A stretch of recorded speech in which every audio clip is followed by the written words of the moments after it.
just out here checking out one of my peppers here, my jalapenos.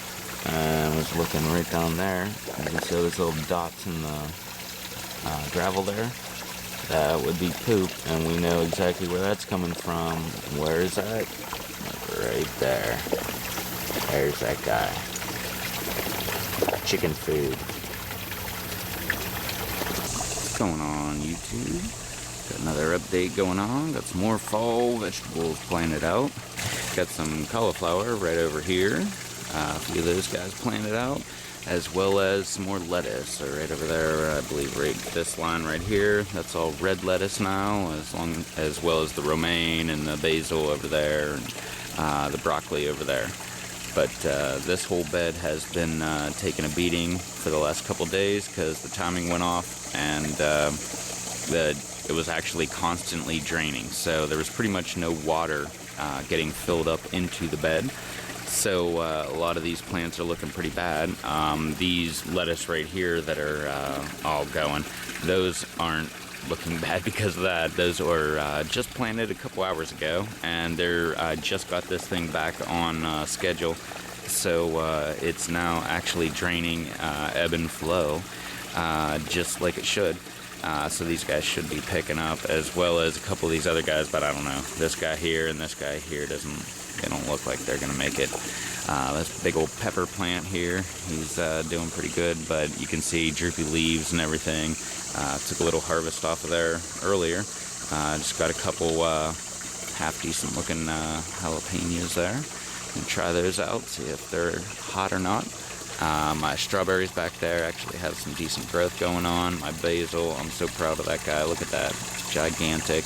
Just sat them up a little bit higher in the tube, so just the roots are in the water, not the entire cup. Cleaned out the entire system. That way we have maximum flow going on right now. Over here, lost a couple peppers. One of the purple bells, it's now gone. One of the Carmen, it's now gone. They just turned into like a woody stalk. So it was time for them to exit the program. And but my tomato here, he's doing pretty good. He's wrapping up all around that post. Over here in the hydro tube, you see my strawberries are doing awesome. All of the Brussels are coming back real good. You can see way over there. I'll go up there in a second. Some of these guys way over there, they're actually, yeah, blurry. Nice. Yeah, there you go. Some of these guys over there, they're actually doing not too bad. I had to peel away some dead leaves. Got rid of the peppers that were right here. Now they're replaced with some lettuce. Same over there. This one was replaced last week, and it's not looking so hot, but we're going to stick with it. Same as that one, but we're either going to get something or they're going to die. Like I said, it's always an experiment. I like that Swiss chard right there. It's looking pretty good. That basil obviously loves it. That basil loves it too. More lettuce right up the line. The pear transplant doesn't look like it's doing very good, so I'm guessing that's pretty much dead. I'll let it sit there for a little while, even though it's got some spider webs all around it and stuff. But the peppers in here are all starting to green, and my tomatoes here are doing pretty good. Got a couple fruit going on, as well as the one that got eaten up by the hornworm. This thing's coming back really, really good. And all kind of great growth coming off of it, so it should be fruiting pretty soon, which would be really great because now it's into September.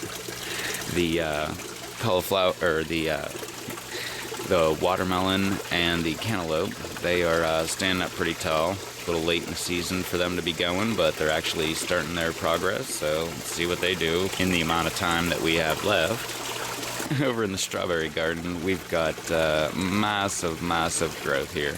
I mean, everywhere you look, it's just tons and tons and tons and tons and tons of growth. I always say, like, oh, I can't keep up with all the undergrowth. I really can't, because I spent like an hour and a half out here today just cleaning out the undergrowth, and I still didn't get it all. I guarantee I can find something here that I missed. Let me see here. Let's see. It should only take a second or so. Look, right there. There's a dead leaf right there I missed. Even though I was at, oh, it was just one piece. Alright, that wasn't even a piece of actual dead growth. That was the one that just got away. I guarantee I can find another one. Look, right there. There's another one right there.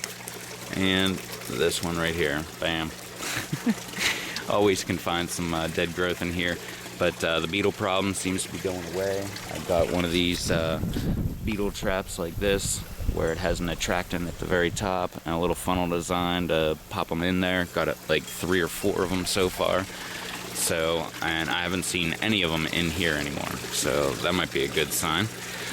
These peppers right in here are just barely trying to stick up out of the strawberries. Next year, obviously, I will have nothing but strawberries in here. But at least I got that bug problem taken care of. As you can see, the yellowing of the leaves, it's starting to die out a little bit. It's only prevalent in this bed. You can see every once in a while there's a few leaves like that. There are a bunch of the new growth, although there are new growth after this new growth that are green. And as you can tell right over there, my other 2 strawberries, they are using the same water and they are not yellowing up whatsoever. They're green as heck. Right over here on the other side, you can actually see a little bit better view of a few of the lettuces that I've got planted, as well as these Brussels that were looking horrible. And I went ahead and peeled off all the dead and holy leaves. And the other ones are actually looking absolutely beautiful. I need to have another bed actually so I can plant those into the bed, because they really aren't set up for this hydro setup. They have too much of a root mass, so they need an actual setup where they can actually root. And actually, check that out. That's the first time, if you can see that right there, I'm sure we can. And in there, yeah, there he is. That is my pleco. That's the first time I've seen this pleco since I made the video a few months ago about putting him in there. And I actually kind of thought he was dead, but nope, he's down there and he's, I guess, living the dream. That's pretty cool. I did not know that he was even actually still in here. Kind of thought that I might have killed him off by now. But as you can see, there's a couple more fish swimming around there. Not exactly sure how many fish I have left in the fish tank.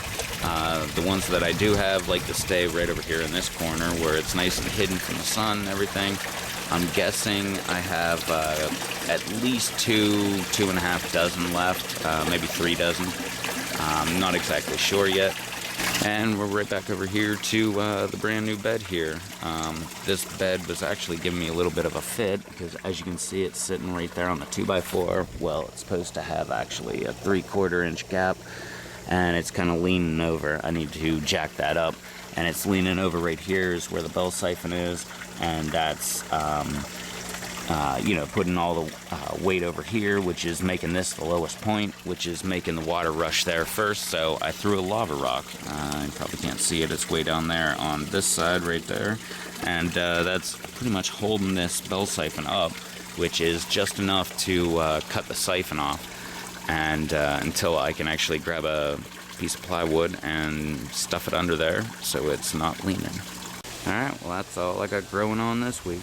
So, until next time, later.